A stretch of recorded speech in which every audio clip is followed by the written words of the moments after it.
Hello mga ka-YouTube at mga ka-Reels. Tingnan natin bakit marami nagsasabi na dapat daw magkahiwalay yung tubo pag binabalot. For me, hindi naman masyadong big deal yon lalo't makapal yung tubo na ginagamit. Sabi nagagasgasan, syempre, kaya lang nagagasgas yun, maninipis yung tubo. In long run kasi, pag binaluktot mo yon at magkasama, mahirap baluktutin, maaaring mayupi yung isa. Kaya nga yung mga manufacturer, karaniwan ginagawa, pagka bumili ka ng may tubo na, magkahiwalay na may balot. Pero kung tutusin mo, tingnan mo yung manufacturer, yung galing sa evaporator hanggang dito, hindi naman sila pinaghiwalay ng balot.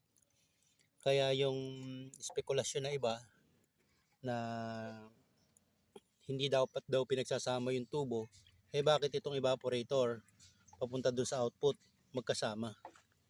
Kaya hindi pamantayan na yung manufacturer binabalot yan ng tigisa. Kaya kasi nila binabalot ng tigisa kasi nga ang tendency nun pagka isinalpak mo yung unit, maiusad-usad mo pa.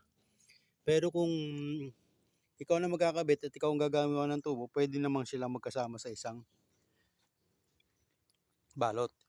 Katulad ng ginagawa pa namin na matagal na, magkasama naman talaga yun sa balot. Hindi pinaghihiwalay. Ngayon na lang nauso yung binabalot na magkahiwalay dahil sabi nga nila inverter.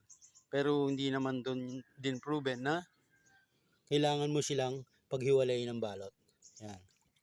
Kung yan ay talagang kailangan paghiwalay, dapat yung manufacturer dito pa lang pinaghiwalay na sila dahil mas lalo itong mas malapit sa evaporator. Pero pansinin mo, isa lang ang balot nila. Yan. Thank you and God bless.